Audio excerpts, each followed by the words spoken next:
नमस्कार, माझं नाव डॉक्टर निकेत मंत्री आहे. मी कन्सल्टंट हिमॅटॉलॉजिस्ट व बोन मॅरो ट्रान्सप्लांट फिजिशियन म्हणून पूर्ण वेळ मेडिकवर हॉस्पिटल येथे रुजू आहे. आज आपण मल्टिपल मायलोमा या आजाराबद्दल जाणून घेऊयात. शरीरामध्ये 206 हाडं आहेत आणि या हाडांच्या गर्भाशयामध्ये जी पोकळ जागा आहे त्याच्यामध्ये बोन मॅरो आहे. जेवणामधनं जे काही तत्व आहेत, जे B12, फोलेट आणि आयर्न आहे, हे आपल्या बोन मॅरोला सप्लिमेंटेशन भेटतं आणि जेव्हा हे सप्लिमेंटेशन भेटतं तर तेव्हा बोन मॅरो नॉर्मली एक स्टेम सेल नावाची पेशी तयार करतं आणि या पेशीपासून सर्व पेशींचा जन्म होतो, म्हणजे लाल पेशी, पांढरी पेशी आणि प्लेटलेट. तर लाल पेशी आपल्याला CBCच्या रिपोर्टमध्ये हिमोग्लोबिनच्या रूपात दिसते, पांढरी पेशी म्हणजे TLCच्या रूपात दिसते आणि प्लेटलेट्स. तर या पांढऱ्या पेशीमध्ये एक विशिष्ट पेशी असते लिम्फोसाइट, त्याच्यामध्येही बी लिम्फोसाइट, ज्याचे नॉर्मली काम आहे की शरीरामध्ये जेव्हा कधी इन्फेक्शन होईल तर एक प्लाझ्मा सेल नावाची पेशी तयार करणं आणि ह्या प्लाझ्मा सेलपासून शरीरातले अँटीबॉडीज म्हणजे शरीराची जी इम्युनिटी आहे ती तयार होते. ह्या अँटीबॉडीचं काम आहे की या इन्फेक्शनला संपवणं.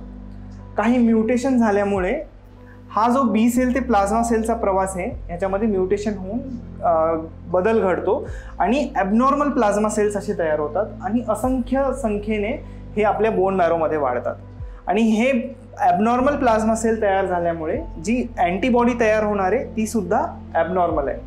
आणि जेव्हा अँटीबॉडीज ॲबनॉर्मल आहे तर शरीराची जी प्रतिकार शक्ती आहे, जी इन्फेक्शनच्या अगेन्स्ट भांडायची शक्ती, तीच कमी होऊन जाते, म्हणून आपल्याला वारंवार इन्फेक्शन होतात.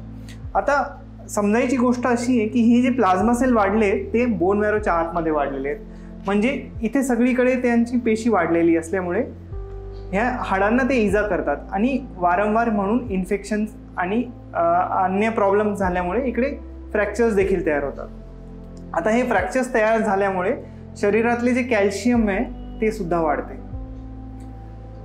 ह्या ज्या अँटीबॉडीज असंख्य संख्येने तयार झाल्या होत्या त्या किडनीमध्ये डिपॉझिट होतात आणि म्हणून एक सगळं मिळून एक आजार तयार होतो ज्याला आम्ही म्हणतो क्रॅब फीचर्स, म्हणजे की कॅल्शियम वाढणे, किडनीचे आजार वाढणे, ॲनिमिया होणे. कारण इथे जेव्हा स्टेम सेल्स ला सप्रेस करणारे प्लाझ्मा सेल्स तयार झाले तर हिमोग्लोबिन सुद्धा कमी होते आणि किडनीच्या आजारामुळे सुद्धा हिमोग्लोबिन तयार होते, म्हणून ॲनिमिया होणे आणि बोनी प्रॉब्लेम्स म्हणजे बोनचे फ्रॅक्चर्स होणे. या संपूर्ण आजाराला मल्टिपल मायलोमा असे म्हणतात. जनरली हा आजार जो आहे तो ओल्ड एज म्हणजे 60 पेक्षा अधिक वय असलेल्या वयोगटात कॉमन आहे, पण आजकाल आपल्या इथे वयाच्या 30व्या वर्षी 40व्या वर्षी सुद्धा हा आजार बघायला भेटतो. जर यापैकी आपल्याला कोणतेही सिम्पटम्स असेल तर आपण आपल्या जवळच्या हिमॅटॉलॉजिस्टला कन्सल्ट करावे. धन्यवाद.